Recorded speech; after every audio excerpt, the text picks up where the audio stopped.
It was 1987. The mockery began with a snort, then escalated to full-throated laughter that echoed off the concrete walls of the operations center. The room was buried 3 stories beneath the Kubinka Tank Testing Facility outside Moscow, where Soviet armor doctrine was forged in classified reports and battlefield projections. On the wall-mounted screen, a grainy photograph flickered. It had been acquired through a defense attaché in Washington, printed from an American military trade publication. The vehicle it showed was angular, awkward, bristling with antennas like an insect. The voice belonged to Colonel Yuri Volkov, a decorated veteran of armored warfare exercises stretching from the Fulda Gap simulations to the Central Asian deserts. His face carried the permanent squint of a man who had spent decades peering through tank optics. He jabbed a thick finger at the screen. They are calling this an Infantry Fighting Vehicle. The laughter intensified. A major seated near the front, his chest decorated with campaign ribbons, leaned back in his chair. Infantry Fighting Vehicle? It looks like they welded a cannon onto a delivery truck. This was the first comprehensive Soviet assessment of the M2 Bradley to reach the Armored Forces High Command. And to these men, the architects of the T-80 and the inheritors of the BMP legacy, it was not merely underwhelming, it was pathetic. Colonel Volkov continued, his tone carrying the weight of absolute professional certainty. Observe the armor thickness, aluminum. The Americans are sending their infantry to war in an aluminum box with a 25mm pop gun. He shook his head slowly, theatrically. Our BMP-2 has comparable firepower and costs a fraction to produce. This Bradley, it is fragile, overcomplicated, a Western vanity project. He was not wrong, at least not on paper. The Bradley represented everything Soviet design philosophy rejected. Soviet doctrine was built on the BMP series, workhorses of mechanized warfare. The BMP was simple, mass-producible, expendable. It could be manufactured by the thousands in factories from Chelyabinsk to Kharkiv. It carried infantry into battle, provided suppressive fire, and, if destroyed, could be replaced within weeks. The design was elegant in its brutality. Adequate armor, sufficient firepower, maximum production efficiency. The Bradley, by contrast, was a monument to American excess. It weighed nearly twice as much as a BMP. Its complex suspension system required specialized maintenance. Its targeting systems were a maze of electronics that would fail in the mud and chaos of real combat. Worst of all, its aluminum armor could be penetrated by heavy machine gun fire at close range. Colonel Volkov advanced to the next slide, a cost analysis chart. The unit price, comrades, is estimated at 1.5 million American dollars.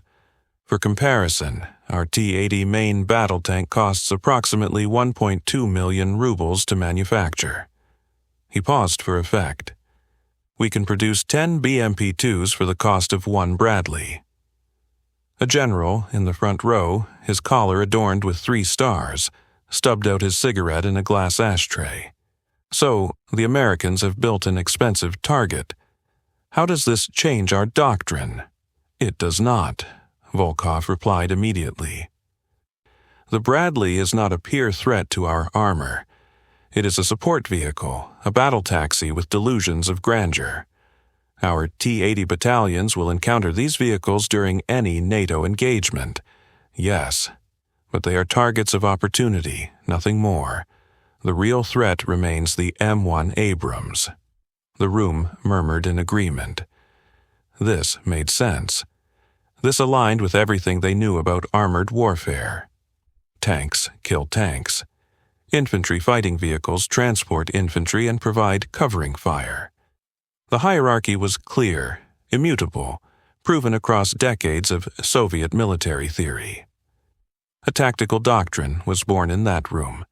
codified in the reports that would filter down to every tank commander in the Red Army. Ignore the Bradley unless it presents an immediate threat. Focus on enemy main battle tanks. The IFV is a secondary concern. What none of them understood, what none of them could see in those grainy photographs and stolen technical specifications, was that the Bradley was not designed to fight the T-80. It was designed to see the T-80.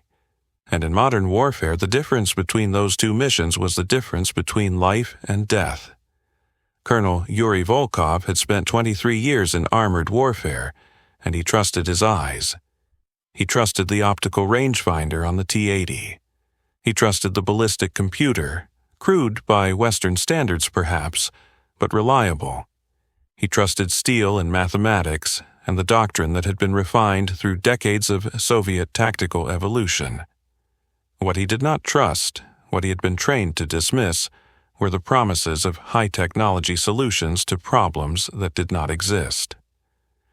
In the strategic planning sessions throughout 1988 and 1989, as glasnost slowly crept into Soviet military thinking, Volkov remained a stalwart defender of the old ways.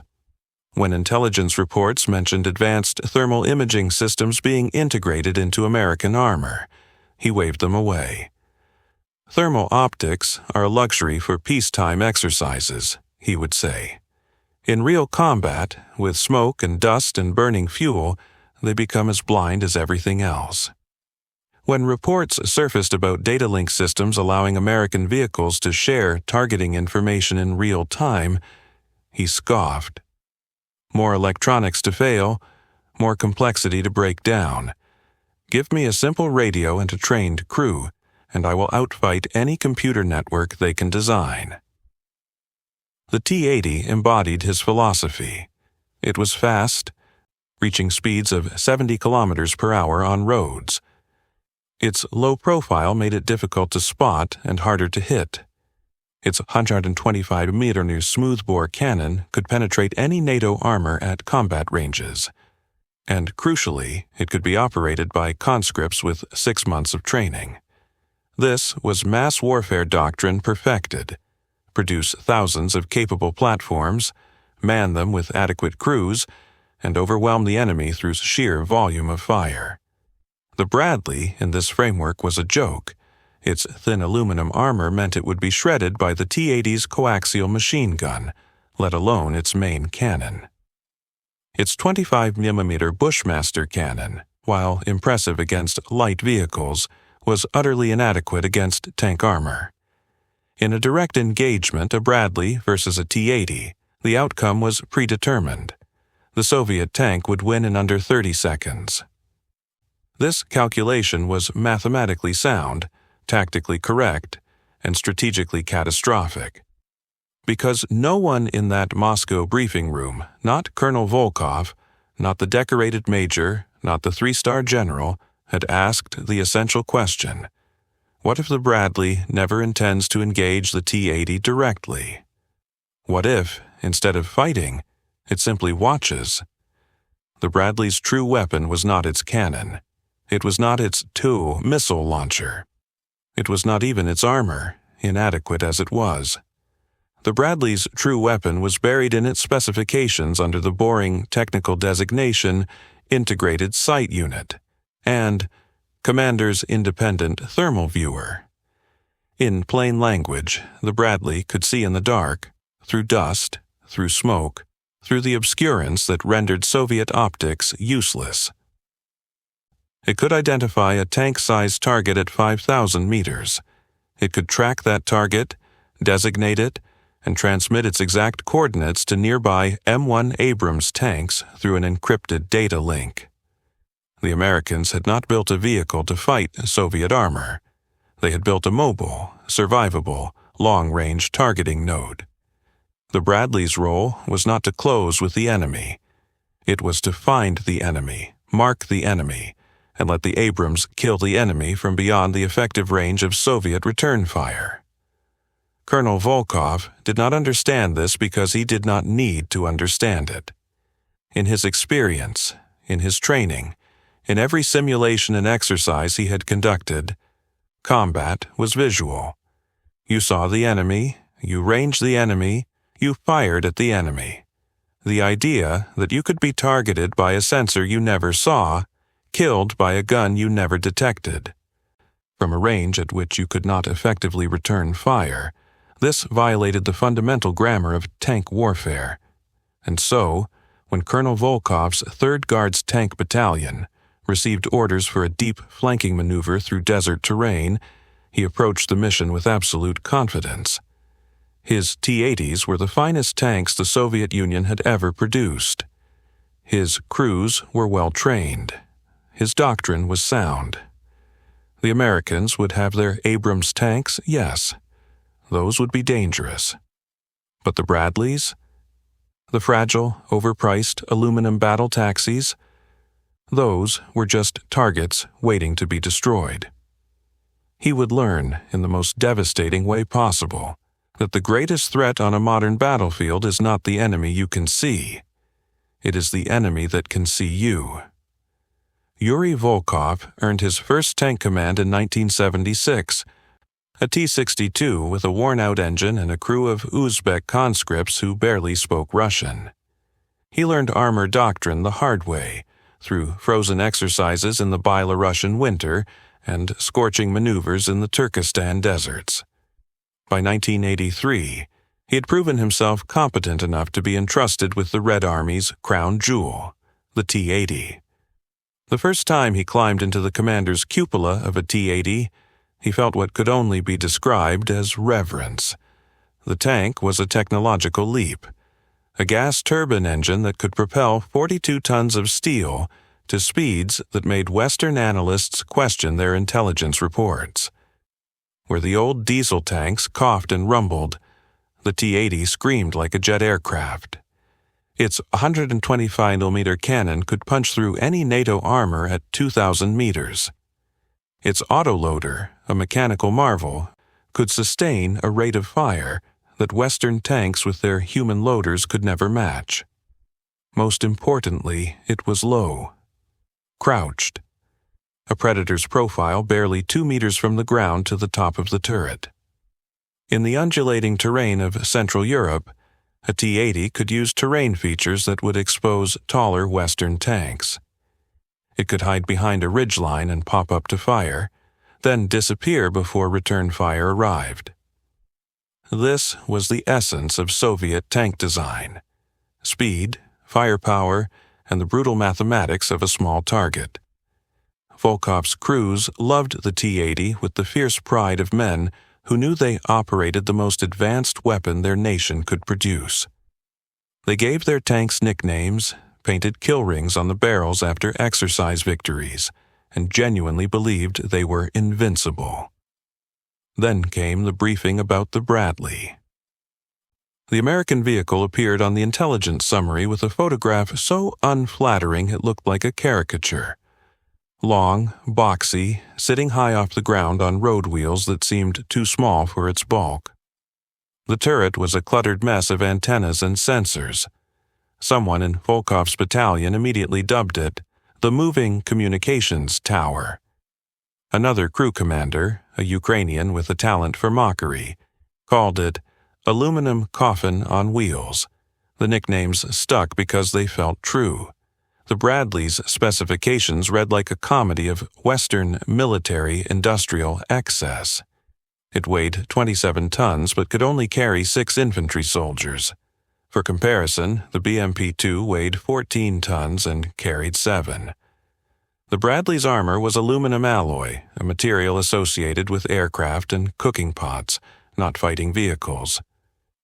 Its 25mm cannon was respectable against light targets, but laughably inadequate against tank armor. Volkov compiled these facts into his battalion tactical doctrine with clinical precision. The Bradley was to be engaged only if directly threatening Soviet armor, or if no higher priority targets were available. Crews were instructed to save their main gun ammunition for Abrams tanks and Leopards. The Bradleys could be suppressed with machine gun fire, or ignored entirely if they maintained distance. This doctrine was not controversial. It was not debated. Every tank commander who reviewed it nodded in agreement. Of course, you prioritize real threats over support vehicles. Of course, you focus on enemy tanks first. This was basic tactical sense. The doctrine was filed, distributed, and incorporated into training exercises. And with that bureaucratic stamp of approval, the fatal error became institutional knowledge, spread across every T-80 battalion in the Red Army. They had created a comprehensive tactical response to the Bradley based on everything they could see in the photographs and specifications. They never considered what they could not see. The T-80 was born from a philosophy that predated computers, satellites, and guided missiles.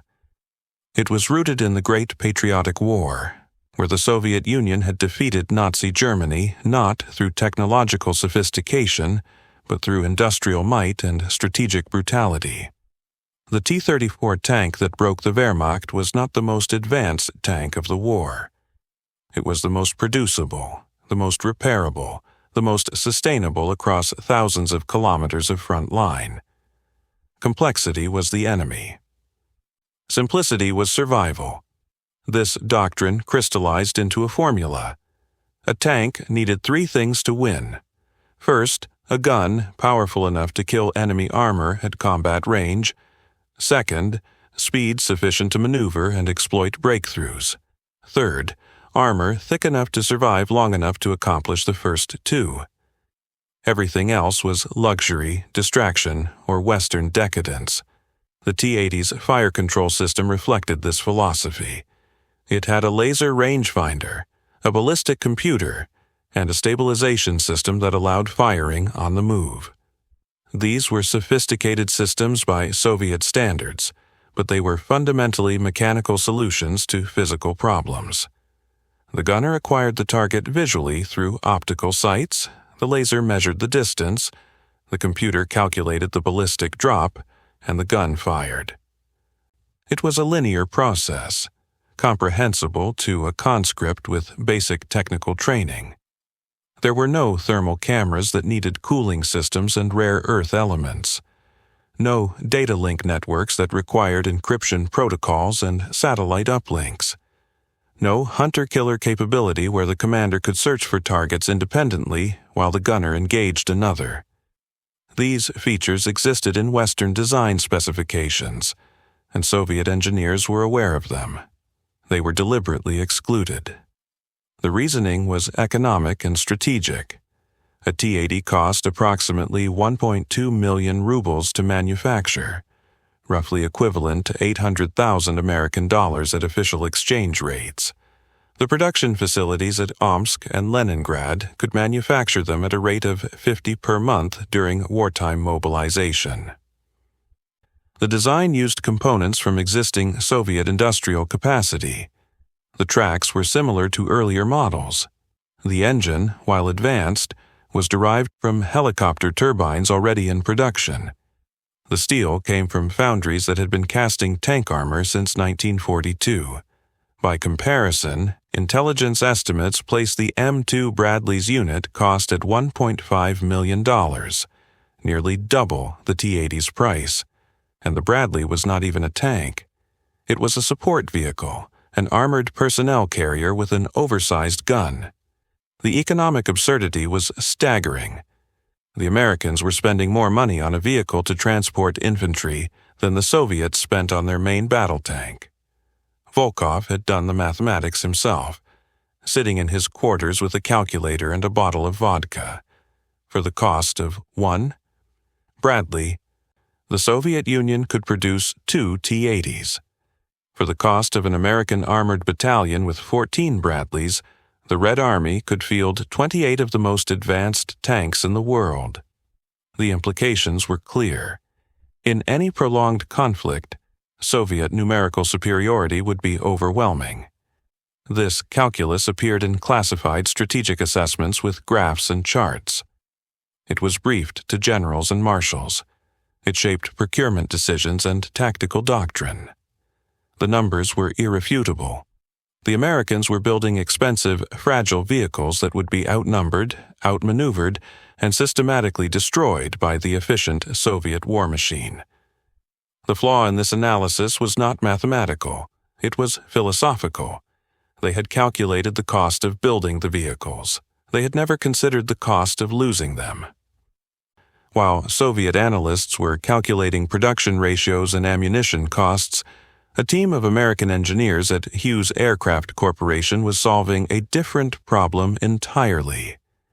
They were not trying to build a better gun or thicker armor. They were trying to build better eyes. The Bradley program had begun in the 1970s as a straightforward replacement for the aging M113 armored personnel carrier. Early designs focused on the traditional metrics: armor protection, troop capacity, firepower. Then, a group of Pentagon analysts ran computer simulations of mechanized warfare in Central Europe and discovered something disturbing. In most scenarios, the side that detected the enemy first won the engagement, regardless of other factors. The side that saw first, shot first. The side that shot first survived. This insight triggered a fundamental redesign. The Bradley would still carry infantry and still mount a respectable cannon, but its primary mission evolved into something more sophisticated. It would become a reconnaissance and targeting platform, a mobile sensor node that could find enemy armor and coordinate its destruction. The technology that made this possible was the Integrated Sight Unit, combined with the commander's independent thermal viewer. In technical terms, these were second-generation thermal imaging systems that detected infrared radiation emitted by vehicles, allowing operators to see through darkness, smoke, dust, and battlefield obscurance. In practical terms, they were a revolution in armored warfare. A Bradley commander sitting in his cupola could scan the battlefield with his independent thermal viewer while his gunner tracked a completely different target.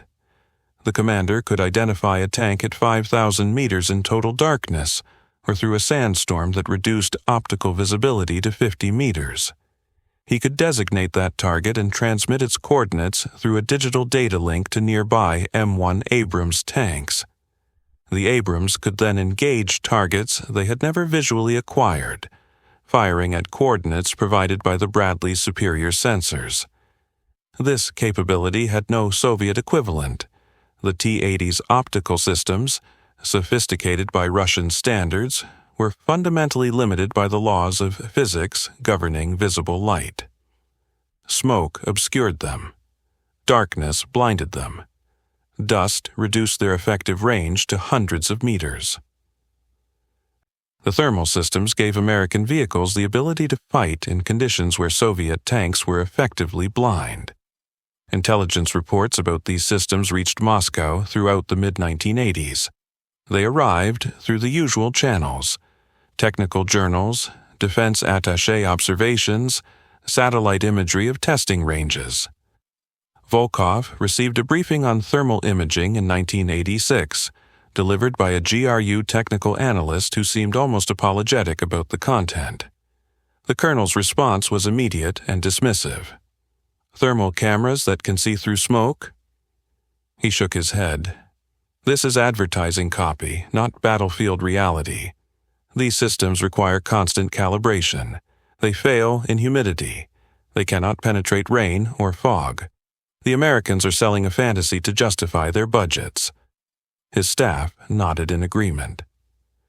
One major pointed out that thermal systems required cryogenic cooling, which meant additional mechanical complexity and more components to fail. Another noted that even if the technology worked in laboratory conditions, the chaos of actual combat would overwhelm any electronic system. The reports were filed and forgotten. After all, wars were won by steel and determination, not by exotic sensors that promised miracles. The T-80 had a proven optical rangefinder and a crew that knew how to use it. That was enough. That had always been enough. They never asked themselves what would happen if, just once, it was not. The desert stretched before them like a sea of ochre and dust, rippling in the heat that rose from the hardpan in shimmering waves. Yuri Volkov stood in the commander's cupola of his T-80, the wind pulling at his uniform as the column advanced at 40 kilometers per hour. Behind him, stretched across 2 kilometers of front, rolled 28 tanks of the 3rd Guards Tank Battalion. Their turbine engines created a sound like distant thunder, a continuous mechanical roar that spoke of power and speed and unstoppable momentum. The mission was elegant in its simplicity. American forces had established a defensive line along a ridgeline 20 kilometers to the northeast. Intelligence indicated the presence of M1 Abrams tanks dug in and prepared for a frontal assault. The enemy expected exactly that, a straightforward engagement along predictable avenues of approach. Instead, Volkov's battalion had been assigned a deep flanking maneuver through the open desert, cutting behind the American position to strike their logistics and command elements. It was the kind of operation Soviet doctrine had been designed for. Fast, aggressive, exploiting the T-80s' speed to achieve surprise. Once they broke through the thin screen of American rear area forces, they would roll up the defensive line from behind. The war game would be over by nightfall. Volkov scanned the horizon through his binoculars, seeing nothing but empty desert and the dust plumes of his own battalion. The visibility was poor, the airborne particles reducing everything beyond 1,000 meters to indistinct shadows and heat shimmer. It did not concern him. Desert conditions affected everyone equally. If he could not see far, neither could the enemy.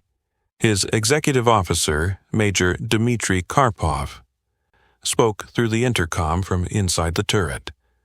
Command reports no enemy contact on any axis. The Americans appear to be maintaining their static positions. As expected, Volkov replied. They are waiting for an attack that will not come from the direction they are watching.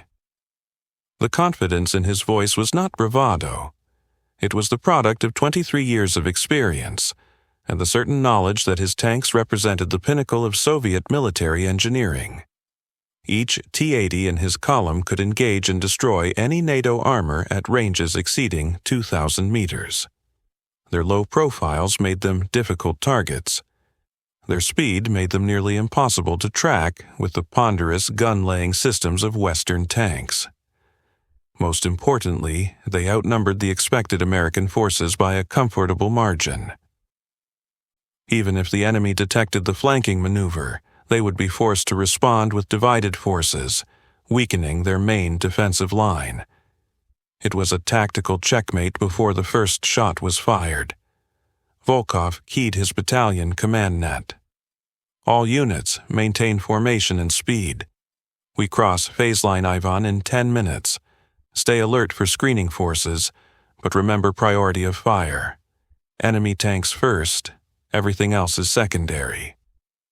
The acknowledgments came back crisp and professional. His crews were ready. His tanks were performing flawlessly. The desert sun beat down on steel that had been forged in the industrial heart of the Soviet Union, carrying men who believed absolutely in their machines and their doctrine.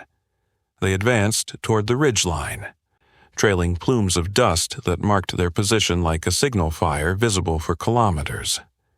None of them realized they had been visible on American thermal screens since the moment they departed their assembly area. None of them understood that invisible eyes were already counting them, measuring them, categorizing them by type and threat level. None of them knew they were not hunters. They were the hunted. The first indication that something was wrong came at 13:47 hours, when Lieutenant Fedorov's T-80, positioned third in the left column, reported a contact. His voice crackled over the battalion net with the calm precision of a well-trained crew. Command, this is Tank 3-2. I have visual on a tracked vehicle, bearing 045, range approximately 4,000 meters. Volkov swung his binoculars toward the indicated direction. The dust made identification difficult, but he could make out a boxy silhouette on a low rise, partially concealed by terrain. It was stationary, seemingly observing their advance. The profile was wrong for an Abrams, too tall, too angular. "Designate vehicle type," Volkov ordered. A pause. Then Fedorov replied, uncertainty creeping into his voice. "Command, profile suggests an infantry fighting vehicle, possibly a Bradley." Volkov felt a flicker of satisfaction. So the Americans had positioned a screening force to detect the flanking maneuver. It was competent defensive doctrine, but ultimately futile. A single IFV would accomplish nothing except to die when it came within effective range.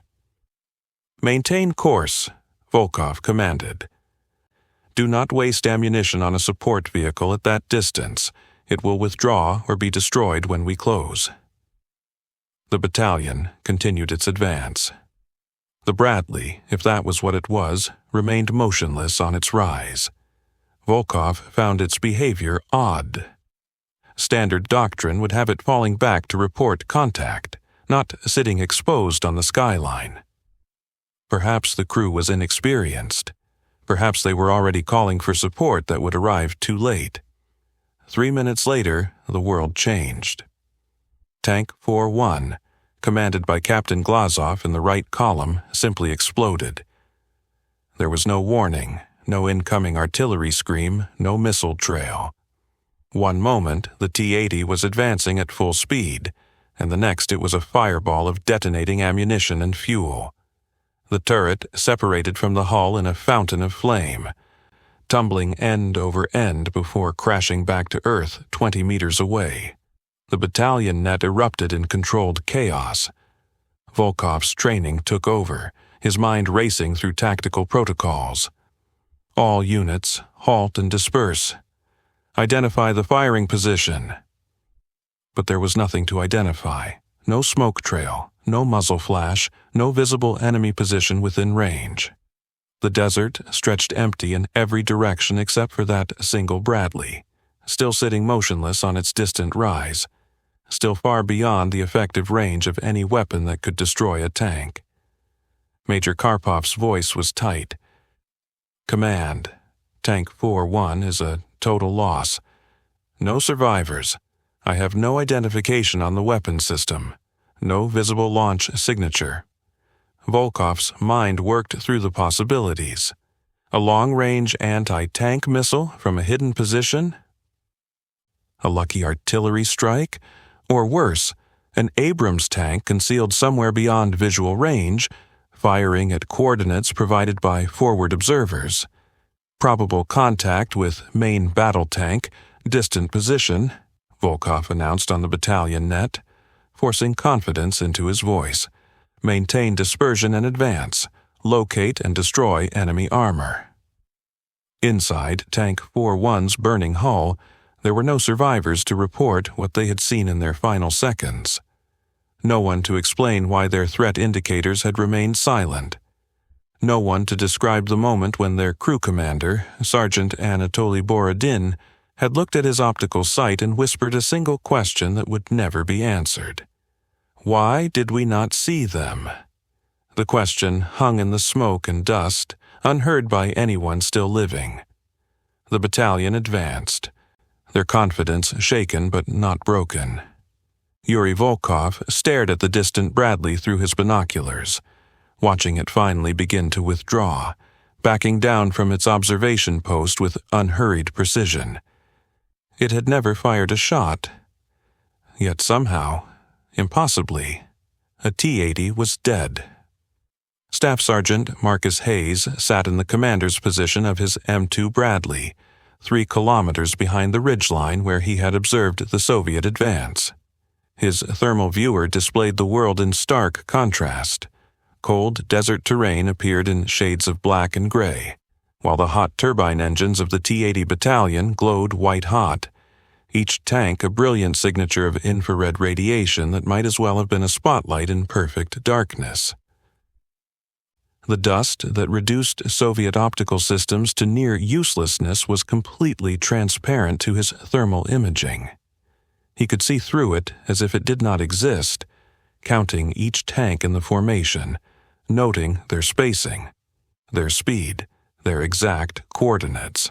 Hayes keyed his radio to the fire support net, his voice calm and professional.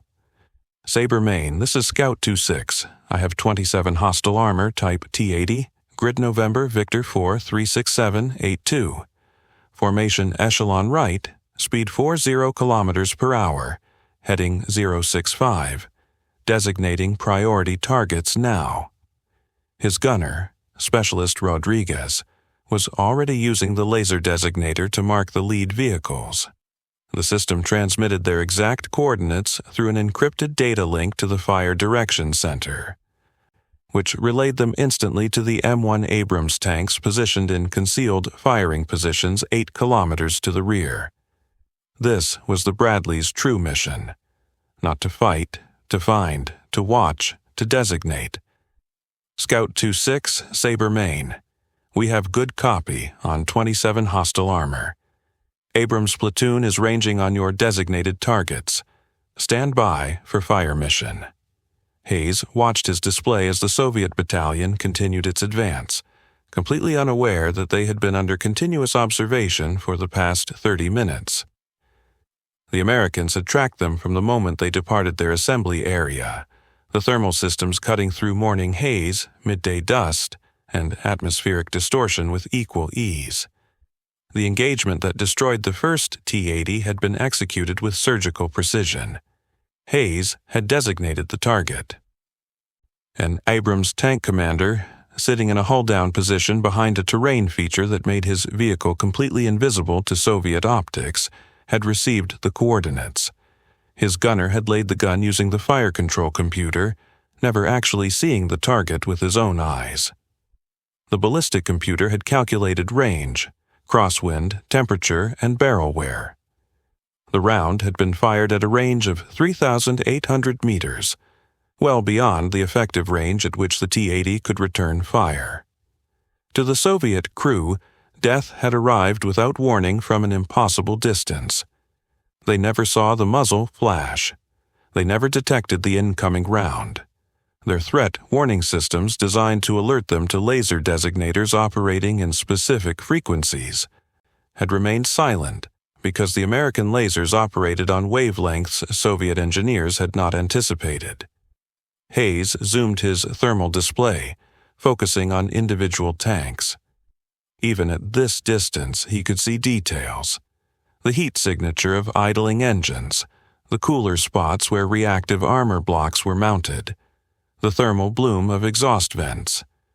His system was so sensitive it could distinguish between a T-80 with a warm gun barrel that had recently fired and one with a cold barrel that had not.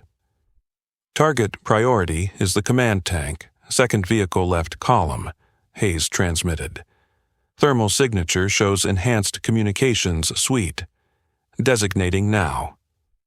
The laser painted an invisible mark on Colonel Volkov's T-80.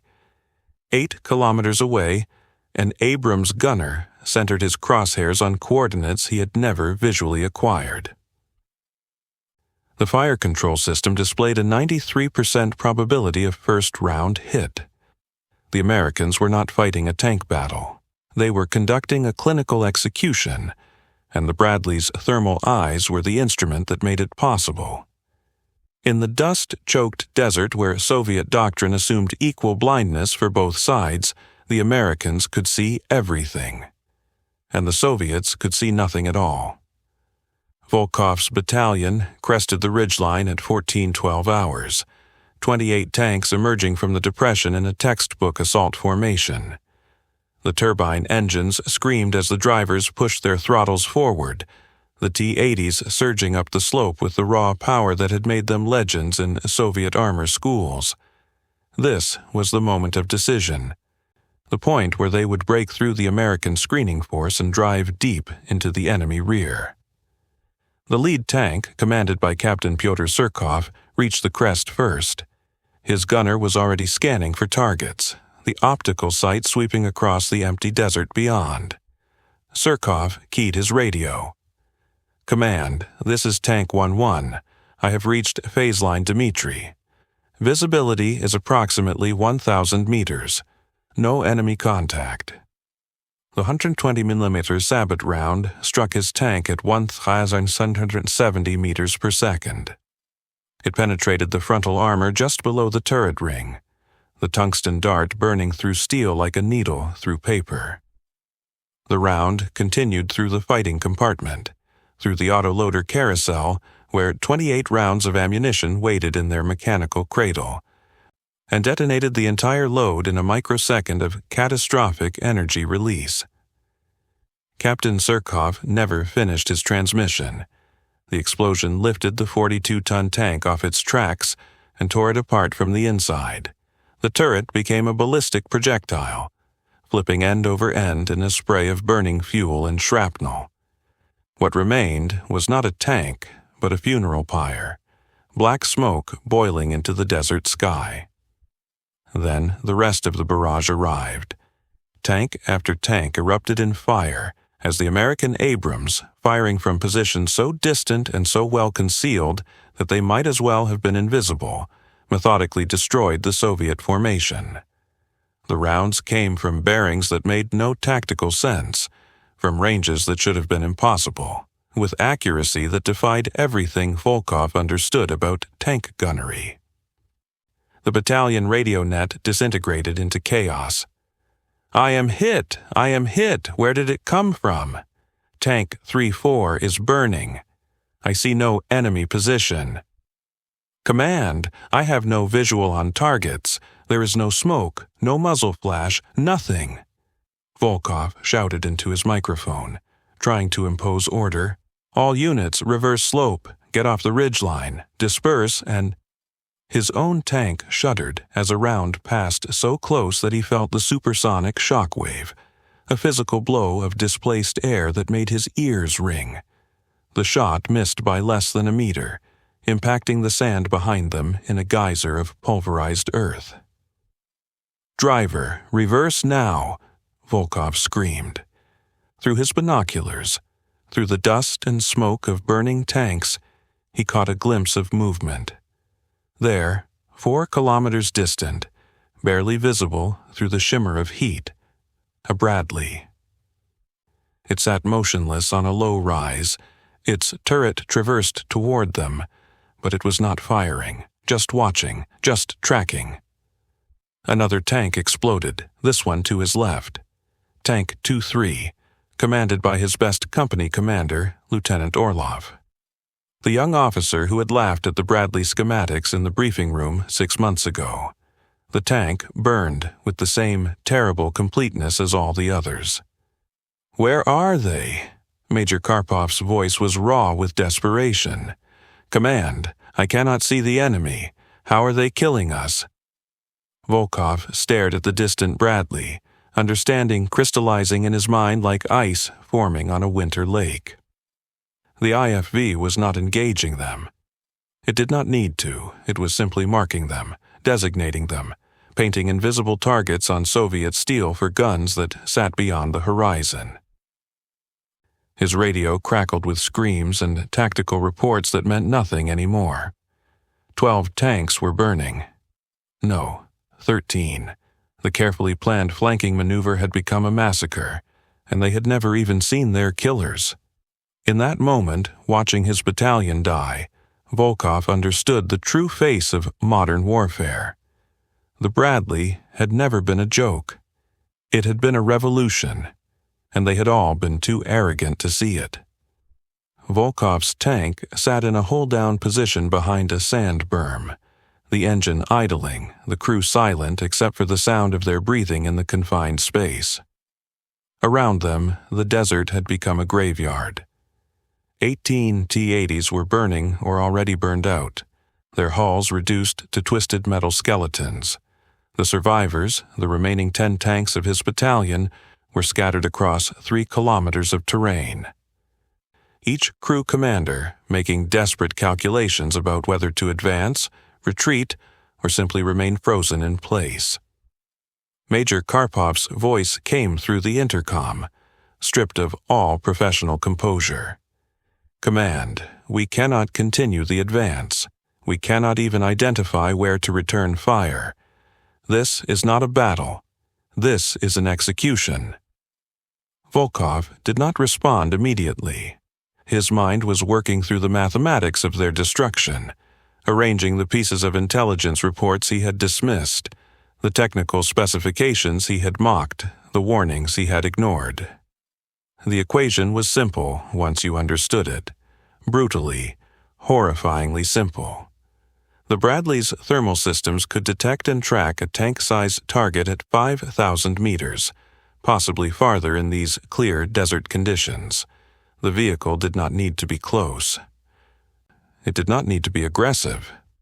It simply needed line of sight and a functioning sensor suite. At that range, Soviet optical systems saw nothing but heat, shimmer, and dust.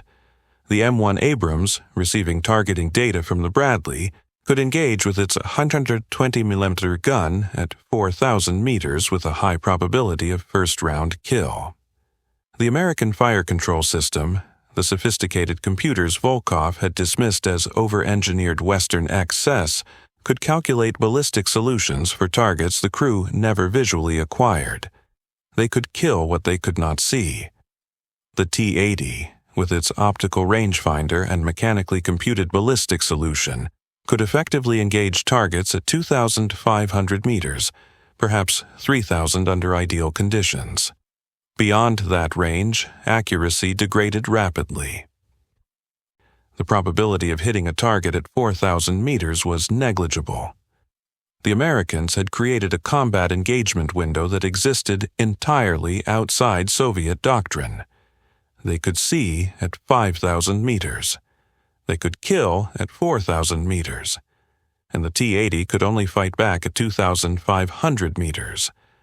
There was a 1,500-meter gap, a killing zone where American forces could methodically destroy Soviet armor without ever entering the effective range of Soviet weapons. It was not a battle. It was a mathematical execution. Every tactical principle Volkov had learned, every doctrine he had taught, every training exercise he had conducted was predicated on a fundamental assumption. Both sides would fight in roughly the same engagement envelope. You maneuvered to get the first shot. You used terrain to minimize your profile. You concentrated fire to overwhelm enemy armor. But all of this assumed you could see your enemy and your enemy could see you. The Americans had broken that assumption. They had created a technological asymmetry so profound that it rendered traditional armored warfare obsolete. The T-80's speed meant nothing if you were dead before you could close the range. Its powerful gun meant nothing if you could not acquire targets. Its low profile meant nothing if thermal cameras could see through the obscurance that protected you. "Command, Tank 47 is hit. Lieutenant Medvedev is not responding." 19 tanks, 2/3 of his battalion gone in less than 20 minutes. Volkov keyed the battalion net, his voice hollow. "All surviving units withdraw to Rally Point Zhukov. We are disengaging." The word felt like surrender, but it was not. Surrender implied you had been defeated in battle. This was something worse. This was the recognition that they had brought conventional weapons to a fight that was no longer conventional. They had brought optical sights to a thermal warfare engagement.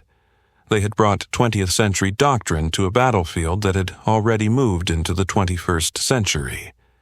As his tank reversed down the slope, withdrawing from an enemy he had never even seen, Volkov understood that he was not just retreating from a battle. He was witnessing the end of an era in armored warfare.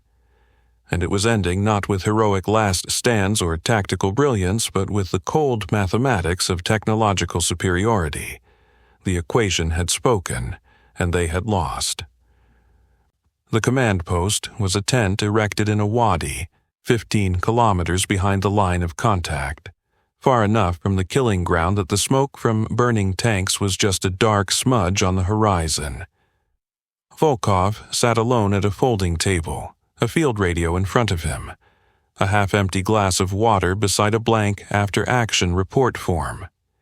His hands, steady through 23 years of military service, trembled slightly as he picked up the pen. The numbers were unambiguous. 21 T-80 tanks destroyed, 3 damaged beyond field repair, 4 operational but with crews too shaken to continue effective operations. Out of a battalion of 28 tanks, he had 4 combat-ready vehicles remaining. Casualties: 47 killed, 23 wounded. 12 missing and presumed dead in vehicles that had burned too completely to recover bodies. Enemy losses: 0 confirmed kills, 0 probable kills, 0 damaged. He stared at that last line for a long time. In his entire career, through countless exercises and war games, he had never filed a report that showed such a complete tactical failure. This was not a defeat. This was annihilation with nothing to show for it. The radio crackled. Division headquarters demanding his situation report. Volkov ignored it. They would receive his report when he could find words to explain what had happened. And right now, he had no words. How do you tell your superiors that every assumption they held about armored warfare was wrong? How do you explain that the vehicle they had mocked, the infantry fighting vehicle they had designated as a low-priority target, had orchestrated the destruction of an entire tank battalion without firing a single shot? Through his binoculars, he scanned the distant ridgeline where his battalion had died. The American forces were withdrawing now, their mission complete. He could see a Bradley, perhaps the same one he had spotted during the engagement, backing down from an observation position. Its movements were unhurried, almost casual.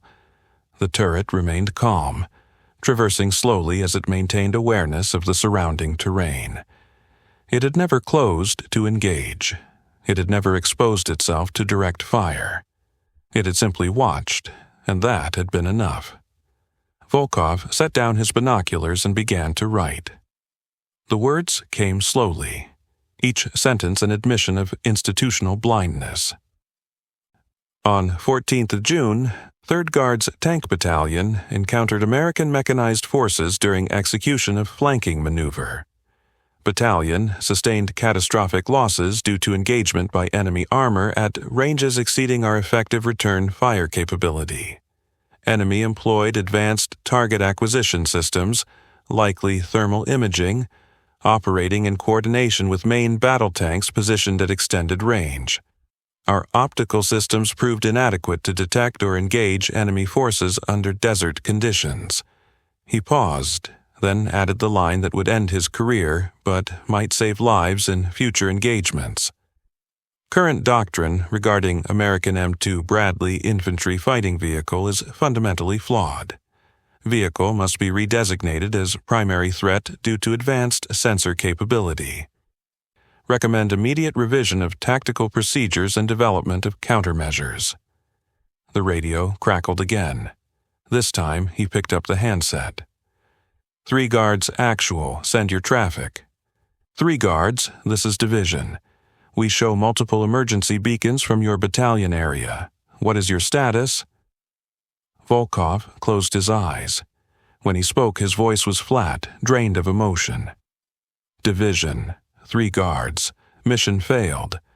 Battalion combat ineffective. I have 4 operational tanks remaining. Request permission to withdraw to rear area for reconstitution. The silence on the other end lasted long enough that he thought the connection had been lost. Then, 3 Guards, say again your operational strength. 4 tanks, Division, out of 28. Another silence, then quietly, understood, 3 Guards, permission granted. Withdraw to Rally Point Constantine. Division commander will meet you there. Volkov set down the handset and looked once more at the distant ridgeline. The Bradley was gone now, disappeared beyond the horizon, its crew probably already debriefing, filling out their own reports. For them, this had been a successful engagement, a textbook execution of combined arms doctrine. For him, it was the end of everything he had believed about warfare. They had laughed at the fragile aluminum shell. They had mocked the complex electronics. They had dismissed the thermal cameras as expensive toys. And in their arrogance, they had never considered that armor was not measured in millimeters of steel, but in the ability to see and not be seen. The most dangerous weapon on the battlefield was not a gun, it was an eye. And they had been blind.